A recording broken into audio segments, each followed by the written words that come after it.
नमस्कार. मी भाऊ तोरसेकर. तुम्ही बघत आहात प्रतिपक्ष. मित्रांनो, अलीकडच्या काळात एक नवा नॅरेटिव्ह आलेला आहे. नॅरेटिव्ह म्हणजे एक नवा सूर अळवला जातोय. तो म्हणजे उपमुख्यमंत्री देवेंद्र फडणवीस यांना राष्ट्रीय पातळीवर नेलं जाणार, महाराष्ट्रातून बाहेर काढलं जाणार, भाजपचे राष्ट्रीय अध्यक्ष म्हणून लवकरच देवेंद्र फडणवीस यांची नेमणूक काय ती होईल. आणि हा एकूण सूर असा आहे की फडणवीसांना महाराष्ट्राच्या राजकारणातून बाहेर काढलं जाणार. मला गंमत अशी वाटते की एका बाजूला फडतूस वगैरे वगैरे शब्द वापरून गाडून टाकणार, नामशेष करणार अशा गर्जना चालू आहेत. महाविकास आघाडीला तर उद्धव ठाकरेंच्या भाषेत महाविकास आघाडीची जी खेचरं आहेत त्यांना कुठच्या खड्ड्यात पावसाचं साठलेलं पाणी आहे त्या डबक्यात सुद्धा देवेंद्र फडणवीस दिसतो. खेचर हा शब्द माझा नाही, उद्धव ठाकरेंचा आहे. नॉर्मली घोड्यांना म्हणतात, पण उद्धव ठाकरे आजकाल खेचरं बाळगायला लागलेत आणि त्यामुळे त्यांना जर आपल्याकडे सभोवती खेचरं दिसत असतील तर स्वाभाविक आहे. आणि खेचरं सहसा डबक्यातलंच पाणी पितात. असो, मुद्दा इतकाच आहे की देवेंद्र फडणवीसांना संपवायचं ही भाषा सुप्रियाताईंपासून अगदी तुमच्या उद्धव ठाकरेंपर्यंत आणि संजय राऊतांपर्यंत गेले 4-4.5 वर्ष बोलली जाते. पण हा माणूस काय संपत नाही. तेव्हा मला आणखीन एक गोष्ट आठवते की ज्या वेळेला विरोधी नेतेपदी बसलेला देवेंद्र फडणवीस सुद्धा महाविकास आघाडीच्या राष्ट्रवादी, शिवसेना आणि काँग्रेस या पक्षांना खुपत होता, तेव्हा सुद्धा या माणसाला उचलून एकदा दिल्लीला घेऊन जा, महाराष्ट्रात फडणवीस नको, भाजपचा दुसरा कुठलाही नेता चालेल, ही भाषा बोलली जात होती. आणि त्यासाठी एक नॅरेटिव्ह पुश केला जात होता की महाराष्ट्रात परत भाजपची सत्ता येऊ शकते, परत एकदा उद्धव ठाकरेंची शिवसेना आणि भाजप एकत्र येऊन युतीचं सरकार येऊ शकतं. त्यामध्ये अडचण कुठली आहे तर देवेंद्र फडणवीसांना महाराष्ट्र भाजपतून हटवा आणि परत एकदा भाजप महाराष्ट्रात सत्तेत येईल. देवेंद्र फडणवीस यांच्याकडे इतकी महान गुणवत्ता आहे की ते केंद्रात अर्थमंत्री होऊ शकतात, संरक्षण मंत्री होऊ शकतात. म्हणजे कुठूनही फडणवीसांना महाराष्ट्रातून हलवा, ही जी काय चालली होती. त्यानंतर अवघ्या काही महिन्यात फडणवीसांनी महाराष्ट्रात सत्तांतर घडवून दाखवलं. मुख्यमंत्री पदावर पाणी सोडून एकनाथ शिंदे यांना मुख्यमंत्री केलं. नंतर राष्ट्रवादीतही फूट पाडली. आणि तिथे तुमच्या लक्षात येईल की सत्तेत बसलेला किंवा विरोधी पक्षात बसलेला कुठलाही देवेंद्र फडणवीस हा महाविकास आघाडीतल्या लोकांना दिवसा ढवळ्या आणि रात्री झोपेत सुद्धा भयभीत करत असतो.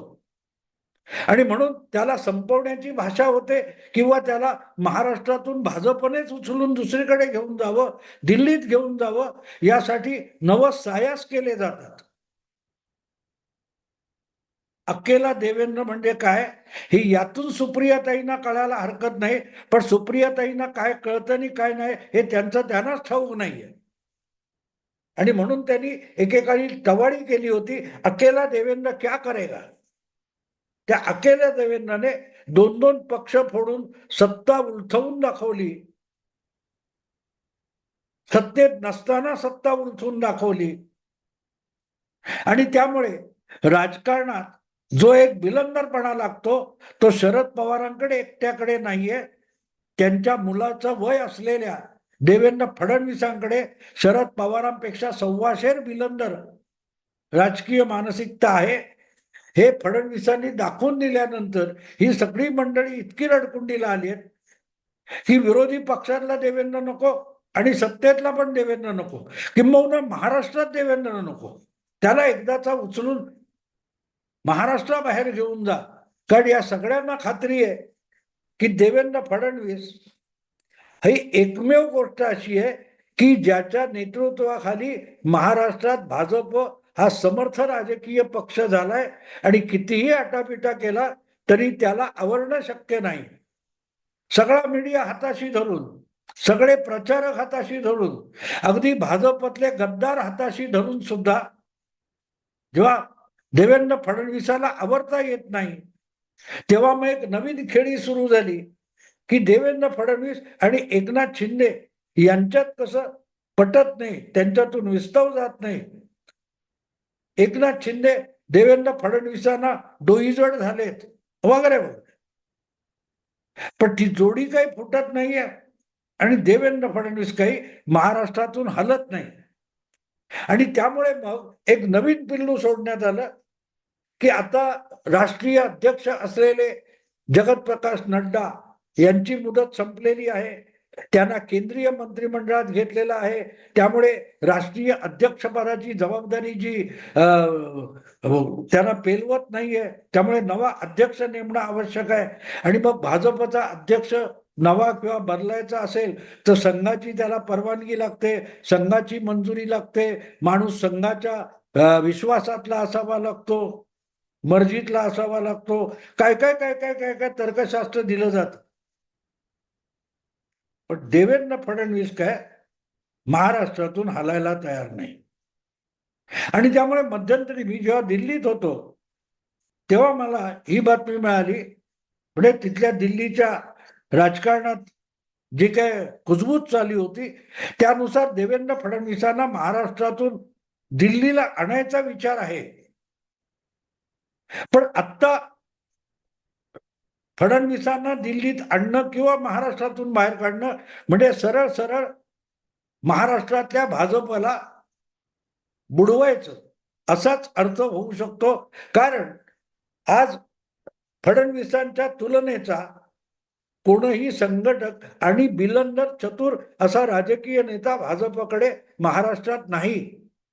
मग त्यासाठी गडकरींचं नाव पुढे आणायचं, कधी विनोद तावडे पुढे आणायचा.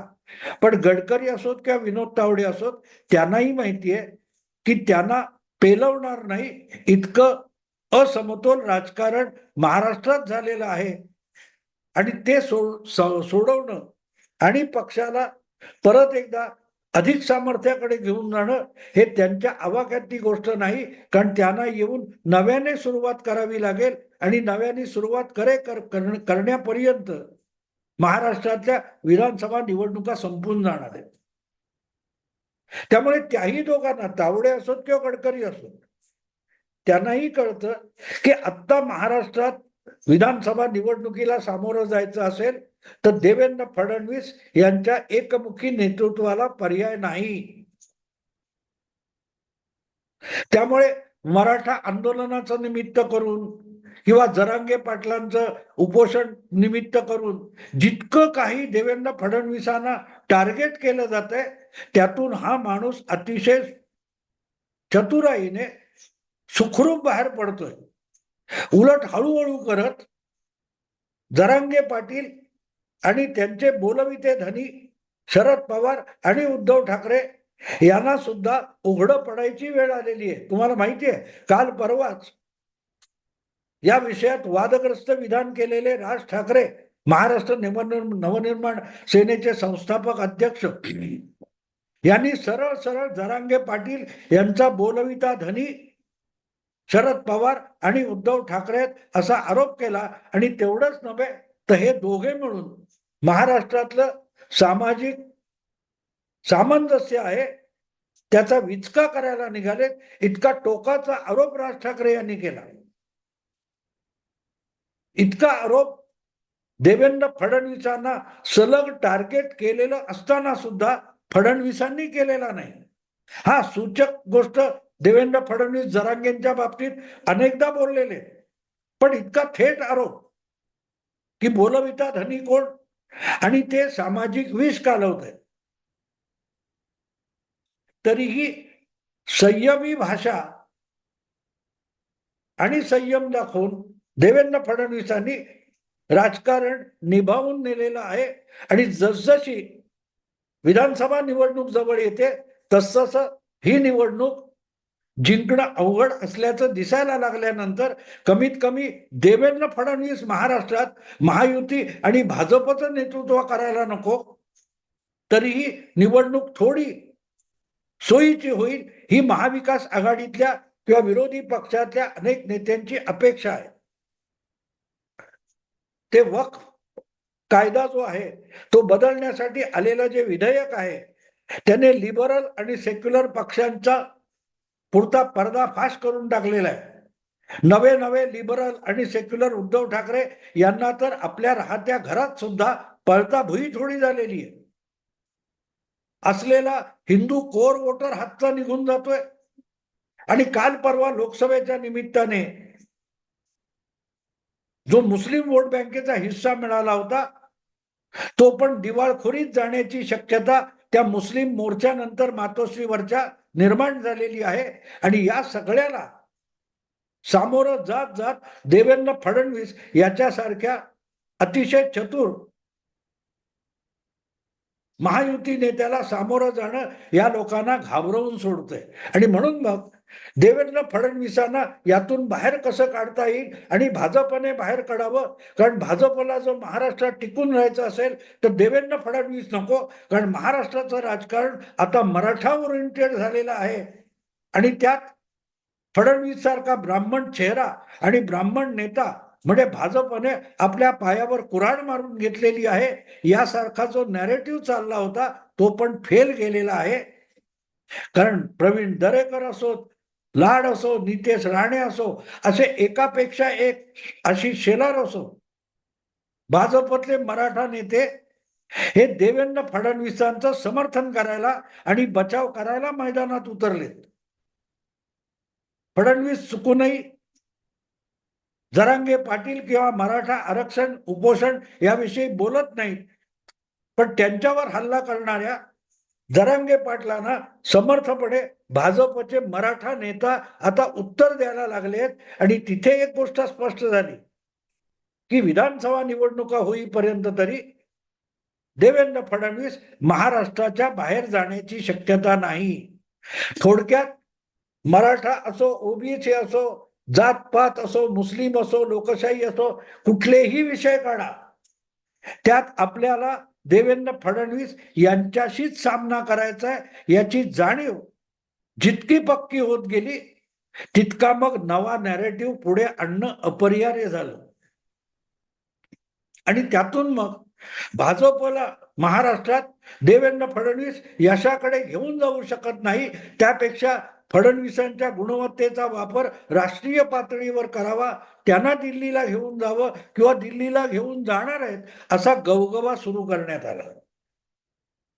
पण हा इतका चतुर नेता आहे की त्याचा इन्कार वगैरे करण्यापेक्षा फडणवीसांनी अतिशय साळसूदपणे या सगळ्या मनसुब्यावर पाणी फेरून दाखवलेलं आहे. खरं तर लोकसभेचे निकाल लागल्यानंतर दुसऱ्यांकडून असले आरोप होण्याच्या आधीच देवेंद्र फडणवीसांनी आपल्याला शासकीय जबाबदारीतून मुक्त करावं आणि संघटनेत पूर्ण वेळ काम करायला द्यावं अशी स्वतःच मागणी केली होती. मला पक्षात काम करू द्या, विधानसभा निवडणुका जिंकण्यासाठी मला काम करू द्या म्हणून मी सत्तेबाहेर होतो. ही मागणी तेव्हा अनेकांना गमतीशीर वाटली होती, पण आता त्याचा अर्थ कळेल. आता त्याचा अर्थ कळेल की अशी मागणी करून फडणवीसांनी आपला खुंटा अधिक हलवून बळकट करून घेतला आणि ब्राह्मण ब्राह्मण म्हणून त्यांच्यावर मराठा आंदोलकांकडून होणाऱ्या आरोपाला तडकाफडकी प्रत्युत्तर देणारे मराठा नेते उभे होत गेले. हे एका बाजूला झाले. दुसरीकडे वातावरण बघा. जे प्रकाश आंबेडकर एक काळ अंतरवली सराटीमध्ये जरांगे पाटलाला भेटायला गेले होते ते सुद्धा आता जरांगे पाटलांवर आरोप करायला लागले, टीका करायला लागले. राज ठाकरे तर तलवार उपसून बाहेर आल्यासारखा थेट जरांगे पाटलांवर आणि मराठा आरक्षणावर अटॅक करायला लागले. आणि हे सगळं होत असताना आपल्या तोंडून एकही वावगा किंवा वाकडा शब्द गजावू नये याची काळजी फडणवीस घेत आहेत. एका फडणवीसाला उपमुख्यमंत्री पदावरून आणि भाजपच्या नेतेपदावरून हटवण्यासाठी किती विरोधी पक्षातले नेते कामाला लागलेत बघा. सुप्रिया सुळे असोत, शरद पवार असोत, कोण आणखी त्यांचे नेते प्रवक्ते असोत, उद्धव ठाकरे, संजय राऊत, तुमचे आदित्य ठाकरे, कोंड भास्कर जाधव, तुमच्या सुषमा अंधारे, चालू आहे. नाना पटोले तर रोज बोलत असतात, वडेट्टीवार आहेत, चालू आहे. एवढे सगळे कासावीस झालेले आहेत. ज्याला मुख्यमंत्री पदाचा त्याच्या तोंडचा घास काढून घेतला तेव्हा देवेंद्र फडणवीस संपला असं मानत होते, त्यांना आज 4.5 वर्षानंतर पश्चाताप होत असेल की याच्यापेक्षा मुख्यमंत्री असलेला बरा, त्याला थेट टार्गेट करता आलं असतं, हल्ले चढवता आले असते.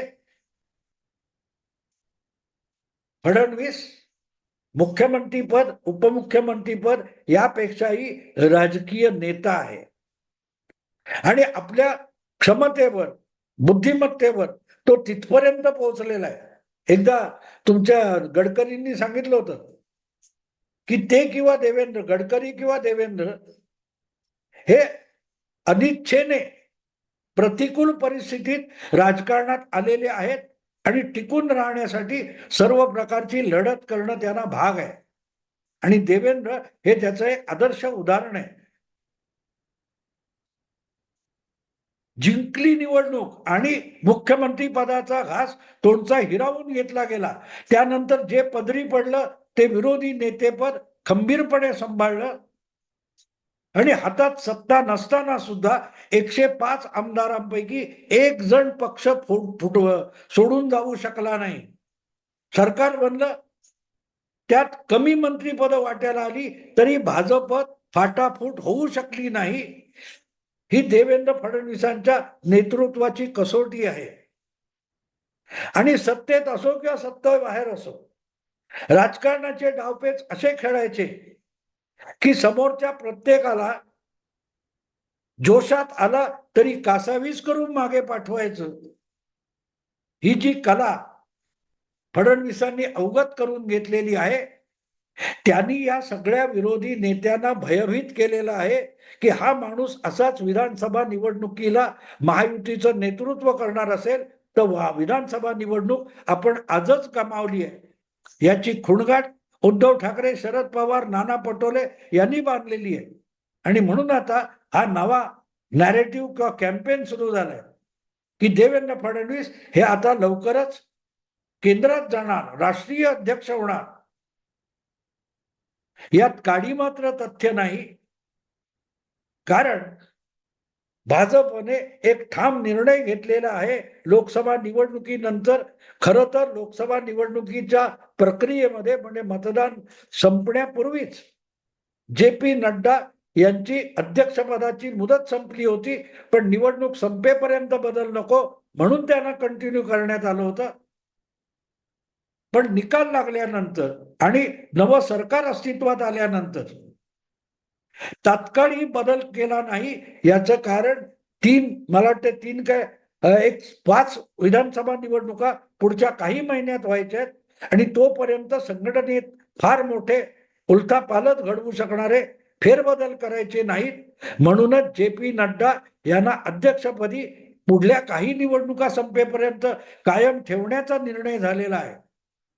आणि तो जर निर्णय झालेला असेल तर मग ते मंत्री झाले, अमुक झाले वगैरे वगैरे अशी कारणं देऊन देवेंद्र फडणवीसांना भाजपचा राष्ट्रीय अध्यक्ष करण्याचं जे काय लॉजिक सांगितलं जातंय, तर्कशास्त्र सांगितलं जातंय, त्या निव्वळ वावड्या आहेत. त्यामागे एकच भीती आहे की विधानसभा निवडणूक ही देवेंद्र फडणवीसांच्या नेतृत्वाखाली महायुतीने लढवली तर ती अतिशय एकजुटीने लढवली जाईल आणि त्यामध्ये निश्चितच निर्णायक बहुमत देवेंद्र फडणवीस तिसऱ्यांदा आणू शकतील.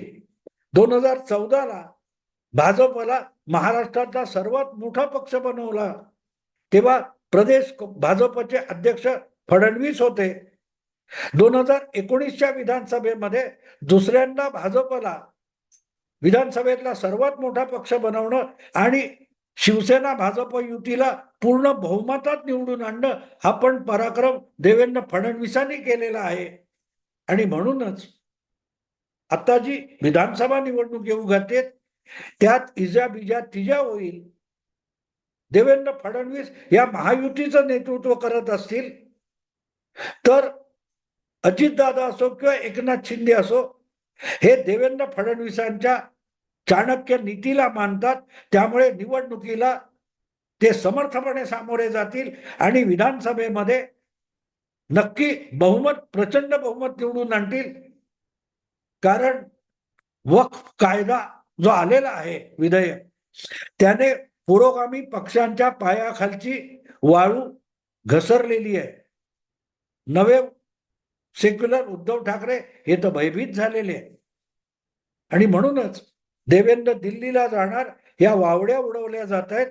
आणि त्याचं एकमेव कारण आहे की जे जे कोणी फडणवीसांना भिडायला जात आहेत, शिव्या घालतायत, हल्ले करतायत, टीका करतायत, त्या सगळ्यांना एकही अपशब्द न वापरता कासावीस करून परत पाठवण्याची किमया या तरुण नेत्याला साधलेली आहे, ज्याचं नाव आहे फडणवीस. आणि किती जण झाले कासावीस. मित्रांनो, आता इथेच थांबतो. आवडलं लाईक करा, शेअर करा, सबस्क्राईब करा. नमस्कार.